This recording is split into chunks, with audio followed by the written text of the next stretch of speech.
کبھی کبھی ایسا ہوتا ہے نا کہ جسم سے زیادہ روح تھک جاتی ہے، دنیا کی بھاگ دوڑ میں سکون کہیں کھو سا جاتا ہے، تو ایسے میں کیا کیا جائے؟ آئیے اس وضاحت میں کچھ بہت ہی گہری اور حکمت بھری باتوں سے سمجھتے ہیں کہ اس روحانی تھکن پر قابو کیسے پایا جائے اور اپنے اندر کا سکون واپس کیسے لایا جائے۔ یہ ایک جملہ ہماری آج کی ساری گفتگو کی بنیاد ہے۔ سوچیں ذرا، اسکول میں کیا ہوتا ہے؟ استاد پہلے سبق پڑھاتا ہے، پھر امتحان لیتا ہے، لیکن زندگی کا اصول بالکل الٹ ہے۔ وہ پہلے ہمیں آزمائش میں ڈالتی ہے، امتحان لیتی ہے، اور اس تجربے سے گزرنے کے بعد ہی ہمیں زندگی کا سب سے گہرا، سب سے قیمتی سبق ملتا ہے۔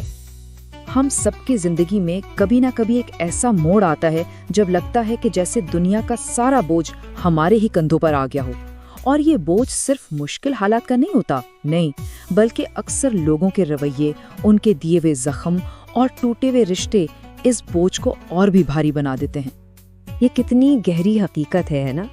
اصل تنہائی یہ نہیں کہ کمرے میں کوئی نہیں ہے، اصل تنہائی تو یہ ہے کہ انسان ایک بھیڑ میں کھڑا ہو، ہر طرف لوگ ہوں، لیکن کوئی ایک شخص بھی ایسا نہ ہو جو اسے سچ میں سمجھتا ہو، جو دل سے اس کا اپنا ہو۔ یہ احساس انسان کو اندر ہی اندر تھکا دیتا ہے۔ اور اسی سے جڑی ایک اور سچائی یہ بھی ہے کہ جب وقت اچھا ہو تو ساتھ نبھانے والے بہت مل جاتے ہیں، لیکن جیسے ہی مشکل وقت کا پردہ گرتا ہے نا، تو اصلیت سامنے آ جاتی ہے۔ یہ ایک جادوگر کی طرح ان سارے چہروں سے نقاب اتار دیتا ہے جو محبت کے دعوے تو کرتے تھے لیکن تھے نہیں۔ ہاں، یہ تجربہ تکلیف دہ ہوتا ہے، لیکن یہی ہمیں سکھاتا ہے کہ کون اپنا ہے اور کون پرایا۔ تو باہر کی دنیا کی جد و جہد سے اب ذرا اپنے اندر جھانکتے ہیں۔ یہ حصہ اس خیال کے بارے میں ہے کہ ایک ایسی ذات بھی ہے جو ہمارے ظاہری کاموں کو نہیں بلکہ ہمارے دلوں میں چھپی نیتوں کو دیکھتی ہے۔ وہی اصل منصف ہے۔ یہاں ایک بہت ہی بڑا فرق واضح ہوتا ہے۔ دیکھیں، دنیا ہمیں ہمارے دکھاوے سے، ہمارے ظاہری کاموں سے پرکھتی ہے، لیکن خدا ہمارے دلوں کے حال جانتا ہے، وہ ہماری نیتوں کو دیکھتا ہے۔ تو اصل کامیابی اس میں نہیں کہ لوگ ہمارے بارے میں کیا سوچتے ہیں، بلکہ اس میں ہے کہ ہماری نیت کتنی صاف اور خالص ہے۔ واہ، کیا زبردست مثال ہے! ذرا غور کریں، سمندر میں چلتی ہوئی کشتیاں باہر کے کروڑوں گیلن پانی سے نہیں ڈوبتی، وہ ڈوبتی تب ہیں جب وہی پانی کسی سوراخ سے کشتی کے اندر آ جائے۔ بالکل اسی طرح اصل خطرہ باہر کے حالات یا لوگوں کا دباؤ نہیں ہے، اصل خطرہ وہ منفی سوچ اور نا امیدی ہے جسے ہم اپنے دل میں آنے کی اجازت دے دیتے ہیں۔ تو سبق کیا ملا؟ سبق یہ ہے کہ ہمیں اپنے اندر کی دنیا کو، اپنی سوچ کو صاف رکھنا ہے۔ اگر ہماری نیت صاف ہے، سوچ پاک ہے، تو باہر کے طوفان ہمارا کچھ نہیں بگاڑ سکتے۔ اصل حکمت اپنی اندرونی کشتی کو منفی خیالات کے پانی سے بچانا ہی ہے۔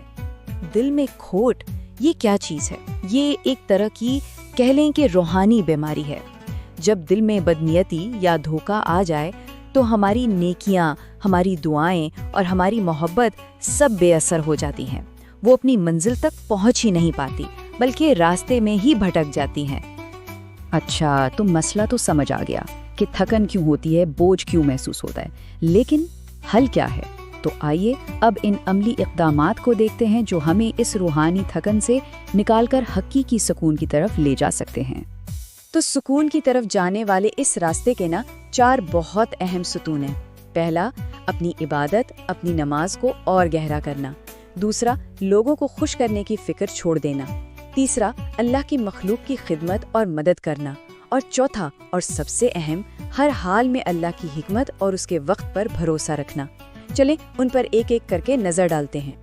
پہلا قدم ہے دعا کی طاقت، اور یہ بات کتنی خوبصورت ہے کہ ہر پریشانی کی دوا سجدہ ہے، یعنی خود کو مکمل طور پر اللہ کے حوالے کر دینا۔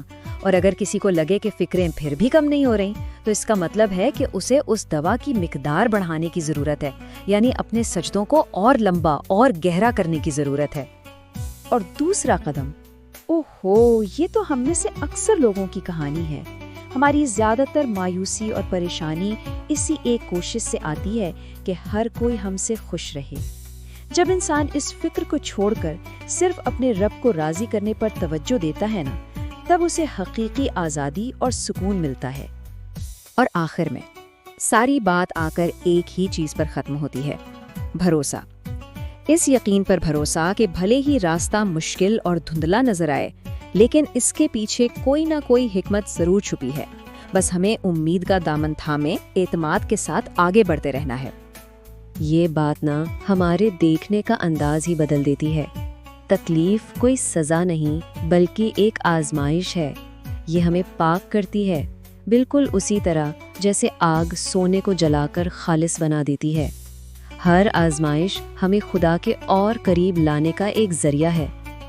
یہ کتنی ہمت دینے والی بات ہے۔ رفتار اہم نہیں ہے، مسلسل چلتے رہنا اہم ہے۔ انسان چاہے دوڑے یا چلے یا پھر گھسٹ کر ہی آگے بڑھے، اہم یہ ہے کہ وہ ہمت نہ ہارے، پیچھے مڑنے کا نہ سوچے۔ استقامت میں ہی کامیابی چھپی ہے۔ اور آخر میں ایک سوال، ایک ایسا سوال جو شاید سب کچھ بدل دے۔ کبھی جب زندگی میں کوئی دروازہ بند ہو جاتا ہے تو ہم اسے اپنی ناکامی سمجھ لیتے ہیں، لیکن کیا ایسا نہیں ہو سکتا کہ وہ راستہ ہمیں روکنے کے لیے نہیں بلکہ کسی بڑے نقصان سے بچانے کے لیے بند کیا گیا ہو؟ اس پر ضرور سوچیے گا۔